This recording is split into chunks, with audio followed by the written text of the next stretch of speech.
visual. The main structure is completely destroyed. Over. I'm seeing something. It looks like there are survivors. Let's pick them up.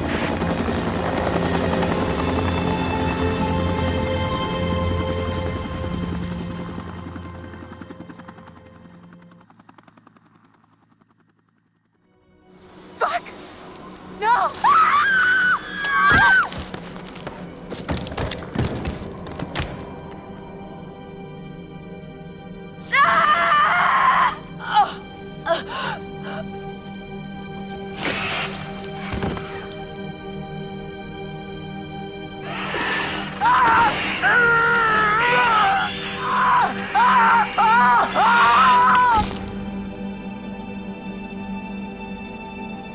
The old man, I don't know how to describe him. I mean... You said you thought he was stalking you at first. Did anyone else in your group think that?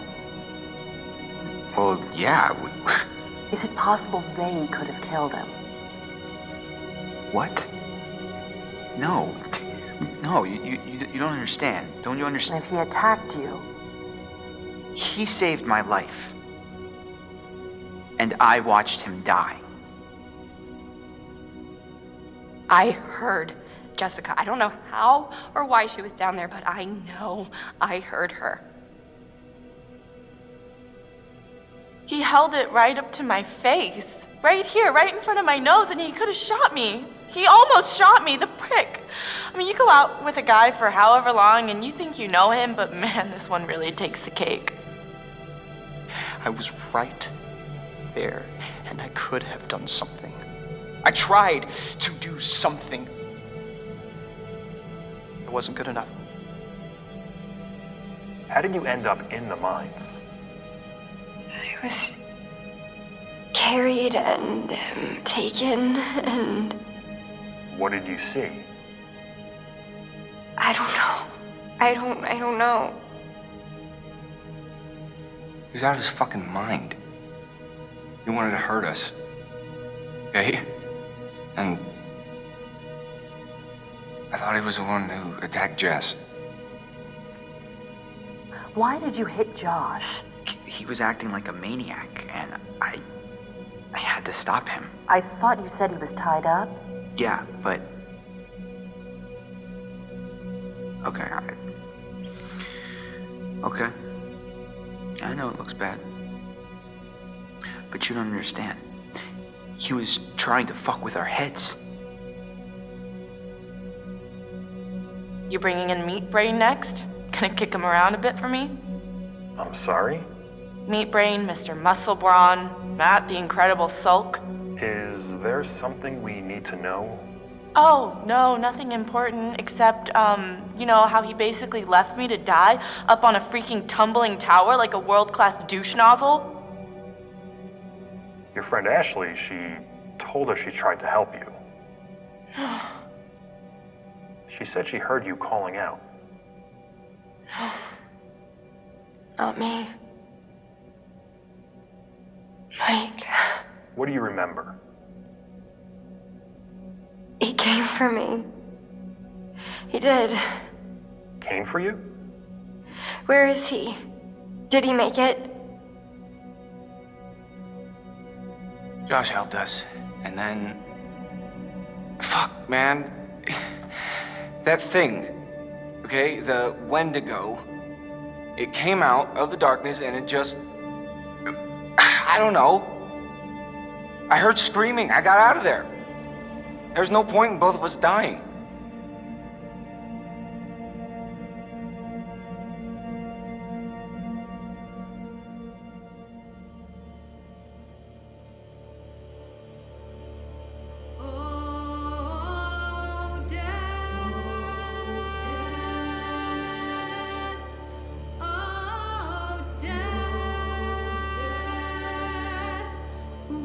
You spare me over till another year.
I am Hayden Panettiere, and we are here at the studio recording Until Dawn. My name is Rami Malek, and I played Josh. My name is Megan Martin. My name is Brett Dalton. My name is Antonella Lentini, and I played Hannah and Beth. My name is Jordan Fisher, and I play the character Matthew, Matt for short. I'm Nicole Bloom, and I play Emily in the game. My name is Noah Fleiss. I am Galadriel Steinman, and I play Ashley. So Until Dawn is the story of 8 teenagers who revisit this cabin in the woods about a year later after a really traumatic experience where I've lost 2 of my sisters, so coming to kind of get some closure in that respect. One of the things that Larry does really well is make these multi-layered characters, and I think for just the story in general, it follows the quintessential horror film plot lines, but the characters are so unique in themselves, and I think that's very cool. Oh, yeah, this was the right thing to do. What? You know, getting everyone together on the anniversary. I mean, Josh seemed really pumped about us all doing something, didn't he? Yeah, no, he definitely did. I haven't seen him so excited about something in forever. Good, good. Sam and I have a few things in common, such as being huge lovers of animals, and she's a huge animal lover. She's vegan. She is a pacifist. I'm not quite sure if I'm gonna go as far as saying that I'm a pacifist, but she's spunky and cool. I know that she, I think, is made fun of a little bit by the rest of them who think that her morals and her beliefs in that area are a little ridiculous and they don't agree with them, but she doesn't care. It doesn't stop her from being herself, and that's something that I hope I have in common with her. You know, he definitely can be depressed at some times and a bit of a loner, but he takes some solace in one of his sister's friends, Sam, played by Hayden Panettiere, and invites everybody back to the same house the next year to kind of find some closure. Jessica she has a whole lot of personality. She is definitely the sort of mean girl character that, you know, at school she knows she's pretty, she knows that boys like her, and she's gonna use it to her advantage. He's got a big heart, and you can tell that that's very evident, especially how he treats his girlfriend, Emily, and you know, he's kind of a meathead, but in the best way possible. She really knows what she wants, and she manages to get that from whomever it is, whether it be Matt or Mike. You know, she's really driven, and I can definitely relate to that. My character is Chris, and he is what society might consider the nerd of the group, and he kind of embraces it. Ashley she's a little more serious than some of the other girls. She's definitely very intelligent and thoughtful. She kind of looks at the whole big picture of things. She's not quite as geeky as Chris, but they connect in a lot of ways. Mike is like big guy on campus. He's the class president who has some charm and has a brain, and I don't know, people seem to like Mike. He gets away with a lot, though. He can be kind of jerky. The fact that he really just kind of wants everyone to be happy, and he's a people pleaser, and I can definitely attest to being, you know, that guy. I'm always the friend that wants everybody to be happy and wants everybody to be taken care of, and that's definitely Matt. But also, like, this character is just so fun. I rarely get to play the bitch, and so it was really fun to do that. The spirit of things, seriously, what's wrong with you? I'm just trying to lighten the mood, Em. Don't be like that. Like what? The way you're being. You always get like this. I just think this is just the coolest thing to be a part of, and I just think it's going to take the world by storm. I really do. I think this genre is the wave of the future, and I think that once people see the potential behind it, of getting to interact with the drama that you're witnessing unfold in such a realistic way, that this is how entertainment's going to be from now on.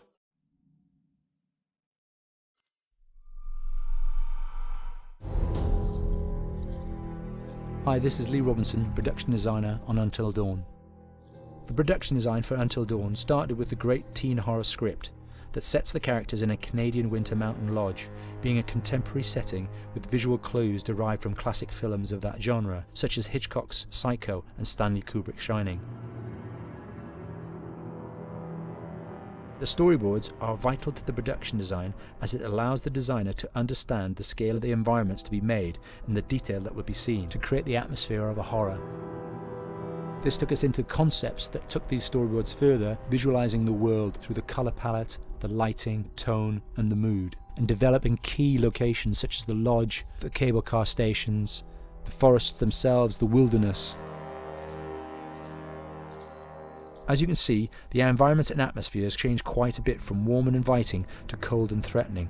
The Millionaire's Mountain Lodge was a key example. It was designed to be made from nearby stone and timber, embedding it into the landscape, with a contrasting and contemporary interior needing to be opulent and extravagant. We created dark and claustrophobic corridors with ominous and large open spaces, almost cathedral-like in size, and with huge structures to silhouette and dwarf the characters within, providing a labyrinth to explore and wander. Each character was developed with a strong visual identity in mind, with contrasting colours, tones and silhouettes to identify them, each to have their own texture, pattern and shape, so that when they were lined up you could always identify them. The costume designs allowed a range of clothes that would suit them for the cold winter weather, but also have an element of style and individualism, so that the audience could look at them and relate, recognizing themselves within them. A lady would like to cuddle up with her man by a nice cozy fire bathed in atmospheric mood lighting. Right. It'll get plenty toasty once we're rubbing up against each other. Mike, fire and mood lighting. Yes. Working with the lighting artists, we really brought the look and feel of the world together, and this required a thorough understanding of the visual language of teen horror. A key scene was where all the characters emerge out of the rear of the lodge chasing Hannah. A contrast is evident straight away from the exterior wilderness to the warmth of the lodge.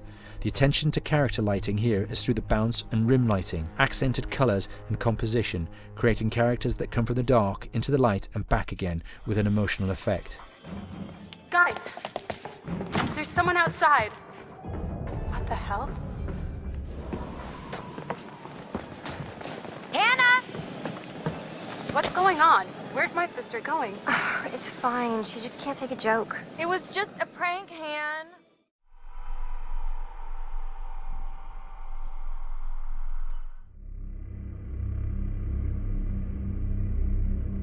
Until Dawn is a game that's full of horror, and one of the things we decided to do early on was to take a scientific approach to how scary it was. So we did experiments on people and we measured their responses to the game. We've created a test area. It's as close to a home setup as we can get it. We've recruited ordinary people to play the game and we've left them to play it on their own. You're turning the light off.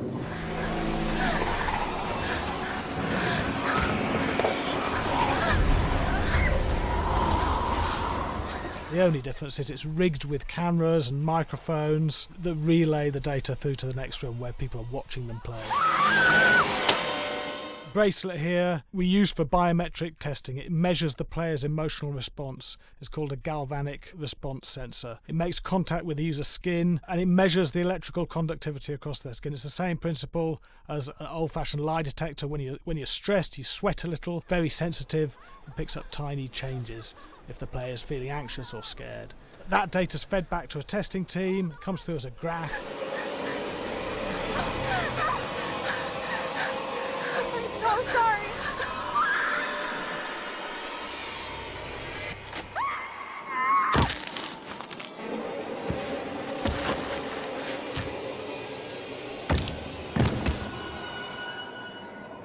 There's no point testing one or two people, you have to test a lot of people. Watch your step. When we have a scare that's consistently has a measurable emotional response, then we knew it was good. If it didn't have that, it goes back to the team for improvement. The data doesn't tell us what's wrong with the scare, it only tells us if it's working or not. Wait, okay, so you hear that too, right? Josh. Here we have a chapter relatively early in the game. Weirdly regular. nothing regular about it. We have to create tension and anxiety in the player so they are ready to receive the scare.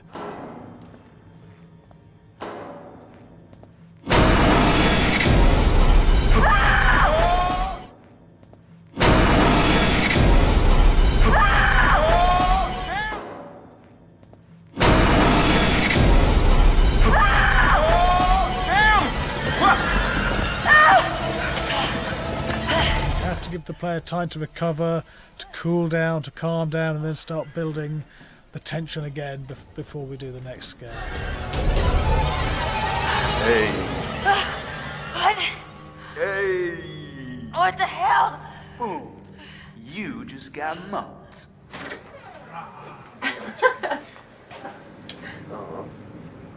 Yeah, I have such an adrenaline high from that game. There's two things we found. One is we could look at the scares, analyse if our expected scares were working effectively. Were people shrieking and covering their hands, or were they getting an emotional response from it? And being scientific about it means that we strip out people's opinions about whether things are working or not. We've got data, and we look at the data. If it's working, we're happy with it. Really scary. Bit scared and wanting to get away. I actually be maybe a bit scared to play it on my own, but in a room with the lights on, yeah, with some other people as well, yeah, maybe. But because I'm a scaredy cat, I would play with someone in the room. And the lights on. It was one of the scariest games I've played in a long while.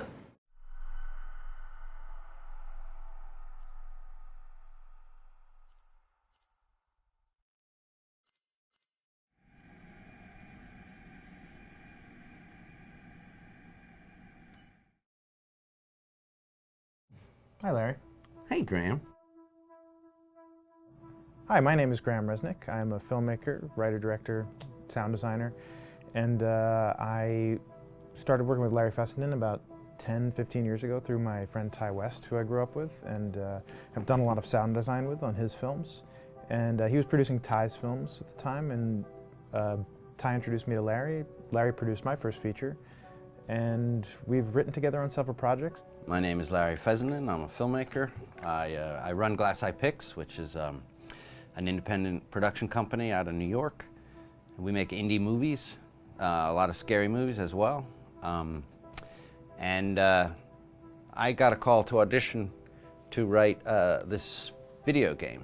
And I called my pal Graham Resnick because Graham's a gamer. And while I thought I could offer something to the idea of writing this multi-branching story, I knew that I would want Graham's expertise as a lover of gameplay, since I guess games were started. So and just as a lover. And as a lover, yes. Just why there's so many sex jokes in the game. There was one Italian website that did say the Larry that's Fessenden right. and Graham Resnick, the two lovers behind Until Dawn. Come here. Maybe I know how to handle you too. I am definitely ready to be handled. So I wanted Graham by my side. Yeah, and we got the gig, and it's been an amazing ride. Oh, hell yeah. Oh my god. She's taking her shirt off. What? Oh my god. Matt, what are you doing here? Hannah. I'm sorry, Hannah. This all got Don't out of mind, hand, just but... So in the game, the basic setup is that a year prior to the game's start, all these kids had gone up to a ski lodge that was owned by the parents of one of the kids, or a couple of the kids, and some of the teenagers played a prank on some of the other teenagers, and the terrible tragedy occurred when a few of them, two sisters, ran out into a blizzard, and were never seen from again.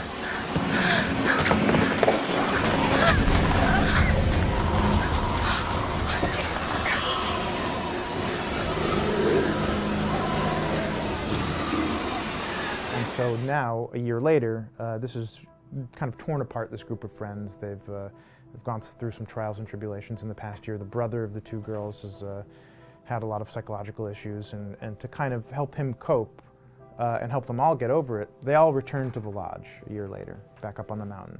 And the idea is to get over it, but... the healing does not begin. Yeah, and these kids are all trying to find themselves. They've been through a trauma, But in general, they're just teenagers trying to figure out who they are. So they're all kind of falling into the patterns, the stereotypes, the characters they see on TV and in the movies. I think we were very interested in taking genre tropes and kind of making them sort of refresh them.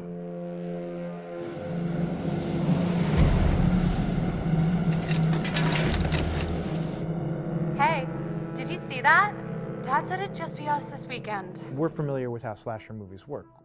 Most people have seen some horror movies, and we have established notions and preconceptions about the roles of the players in horror movies and how they talk and how they get killed and how they have sex.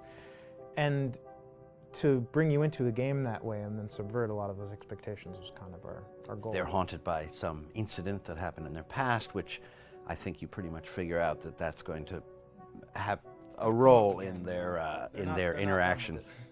Yeah, so I think what was fun was we take some sort of stock characters and we try to give them some shape, but at least at the beginning they're recognizable in the way of groups of friends. There's, you know, the jock and the bitchy girl and the rivalries between everyone. And oh my gosh, and really fun characters too. Like we just had so much fun living in the minds of these characters through writing the script. What do you think? Jesus!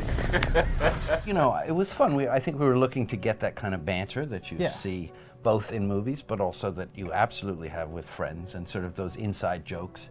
And of course, as writers and as friends ourselves, we sort of developed little tracks, and we try to give the characters that kind of vibe.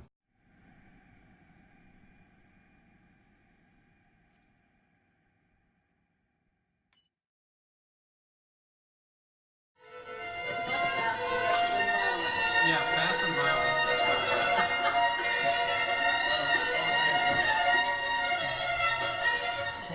All right, from the top.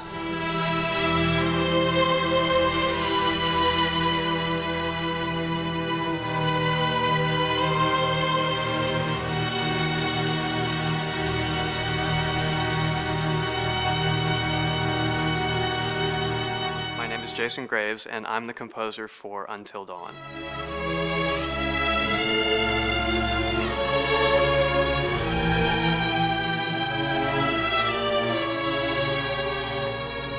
I've been involved with Until Dawn for about a year now.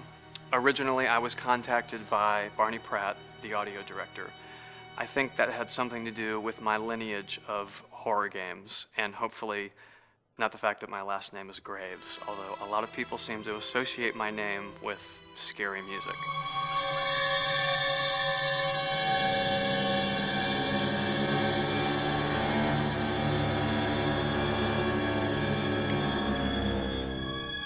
One of the things that was really exciting about working with Barney and the team at Supermassive is they really wanted something unique for the music. They wanted the music to stand out and be a character on its own in the game.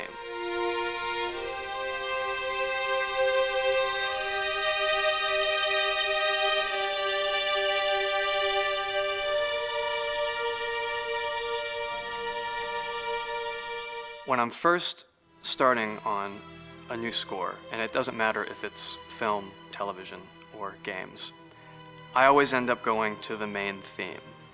Sometimes the developer or producer isn't even necessarily interested in the main theme at the beginning. I just want to do it for myself, because for me, the main theme is the identity of the game. It establishes the mood, the atmosphere, and the character of the music, and how it's going to be playing in the background. And that's what we did with Until Dawn. That was actually my demo pitch to Supermassive Games. I put a main theme together, recorded all the instruments at my studio, and sent it to them. And they liked it. We actually ended up recording that exact theme, all the instruments and everything, live here at Ocean Way, probably 9 months ago.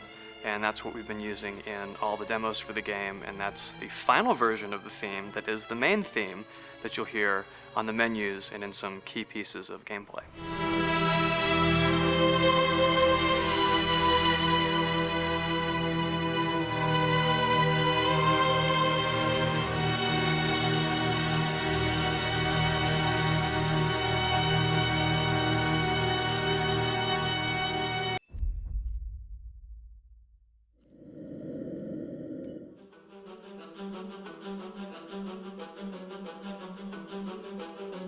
My name is Will Biles, Executive Creative Director of Until Dawn. The first part of getting a believable facial performance in-game is to capture, topographically, the actor's range of emotional expressions as separate versions of the same head. Every tiny nuance gets digitized and merged, effectively creating a model that can recreate every facial movement that the actor makes. Once the topography has been recorded, the actor's performance itself can be captured by using a predetermined set of marker points, drawn precisely on the face, and a high-def helmet cam, wirelessly linked to capture devices. The camera is the small box where it looks like the microphone should be. Outro Sam. Mark. It records in high def the movement of the dots throughout the performance that will drive the expressions captured earlier. Unlike other systems, this form of capture is far less lossy because there are fewer interpretations between performance captured and performance rendered finally in-game. The audio is also recorded via two separate lavalier mics attached to the helmet. It takes a while for the actors to acclimatize to carrying around the recording devices and the helmet cams, but very soon the shoot becomes similar to any other effects shoot or a green screen shoot. The actors in these scenes are only recording facial animation, but use cursory body movements for pacing.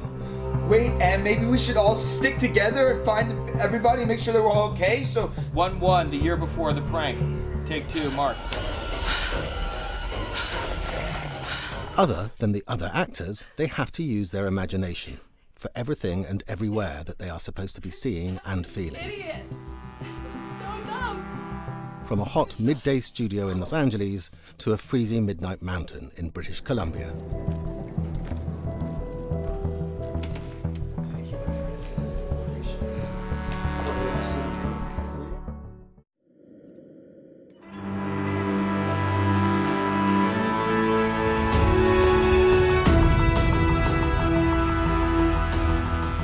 Until Dawn has a dynamic, ever-changing story, the facial performances and the body performances are recorded separately with different systems.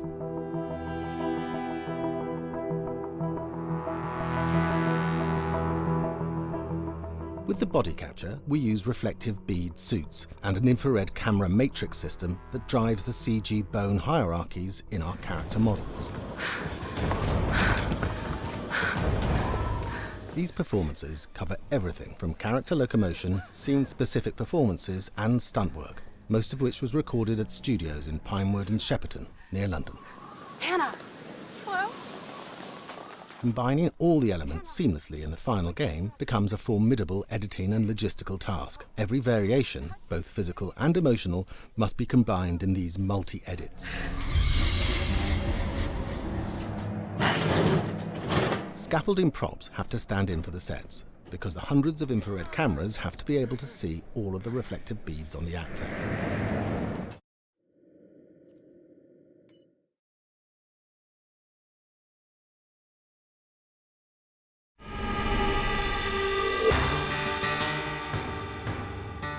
America's Northwoods border region.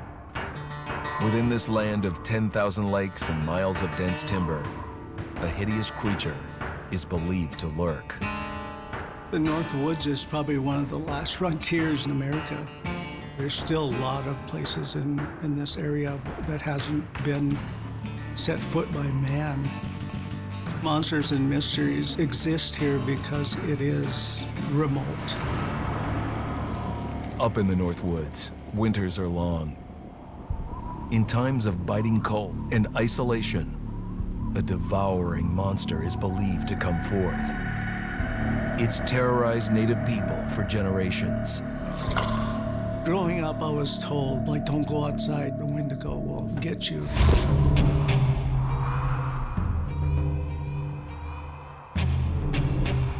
Among the traditions of the northern Algonquin tribes is the Wendigo, a monster that can seize hold of a person to carry out its hunger for human flesh. Many Native Americans fear even talking about this Wendigo, and even the mention of the name will let the Wendigo find out where you are, and it will open you up to be possessed by this Wendigo. The most famous case of a Wendigo possession took place in 1879. In the deep woods outside of Edmonton, Alberta. Swift Runner, a Cree Indian, was a trapper and a guide. He had left town the previous autumn with his wife, 6 children, and his mother. But when Swift Runner returned in spring, he was alone. Swift Runner came into a nearby village telling this heartbreaking tale. I had to watch them starve to death. Of his family being killed by starvation, and that he was the only survivor. My whole family gone. It wasn't hard to understand a family falling victim to a brutal winter. To even not. Yet something was suspicious about Swift Runner. He was a strapping man, and he came into town weighing over 200 pounds. It didn't look like somebody who had just weathered a terrible winter. He wasn't malnourished, didn't look like he was starving. He looked healthier than ever. After a few nights, it became clear that something was wrong. He started having night terrors, screaming in his sleep. I am the Wendigo! Villagers alerted the police.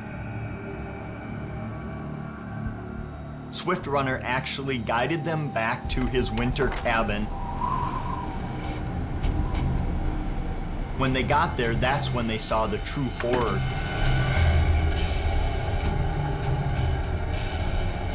Human skulls were scattered around, many bones, some of which had been snapped in half and the marrow inside had been drained. They had never seen anything like it. Swift Runner had killed his entire family, shooting them, hitting them with an axe, strangling, and then eating most of their bodies.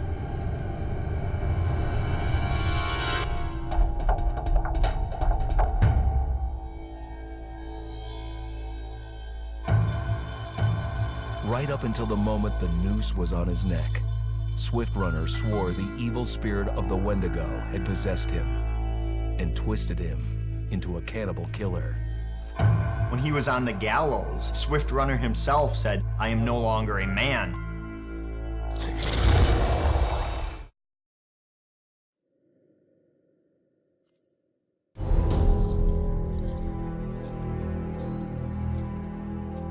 Just move over there. Go on, move. Let me say what I came to say. I'm here to tell you what you're up against being back on this mountain. You should never have returned. I don't know why you did after what happened last year. You mean with Hannah and Beth? Yeah, how could you know without being involved? I don't take kindly to you kids coming up here to my mountain. Your mountain. The mountain don't belong to me, it's true. But it don't belong to the Washingtons. This mountain belongs to the Wendigo. Hi, this is Lee Robinson, production designer at Supermassive Games. Understanding the ancient myths of the Wendigo was key for their development that helped the visual look. Through sketches and concepts, these elements were visualized, such as eyes being milky, almost dead, with loss of lips and eyelids due to frostbite, fangs growing and arms and legs getting longer, with skin hardening and thickening to look snarling and menacing, yet withered and lean. What the hell was that? Another fucking piece of... Fingers and toenails extending like claws, allowing them to climb effortlessly. We made them look gaunt and weathered, and having ragged remains of clothes they wore. Blood-stained and rotten, with patches of hair still remaining, they retained strong skeletal limbs, which enable them to be agile and quick through the environment. Where are you? My name is Jamie Gallipo, animation director at Supermassive.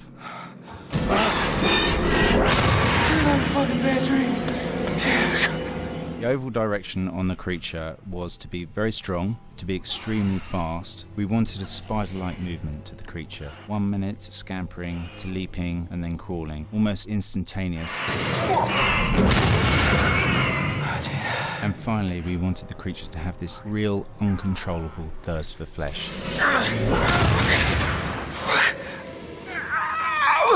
From a sound design perspective, the Wendigo is a real challenge. For the main vocalizations of the Wendigo, we used our own vocalizations, various different animals from the exotic to the farmyard, various plugins and processes to gel these sounds together and keep a human resonance behind that voice, telling the backstory of the Wendigo.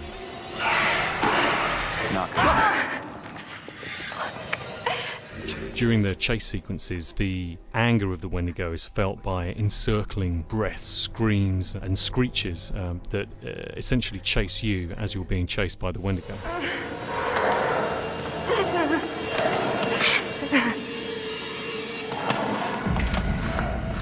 We would layer them up in a multitude of layers, sometimes 15, 20 sounds playing at the same time, to build up the vocalizations for this fearsome creature which is always in attack mode, hyperactive and chasing you throughout the game.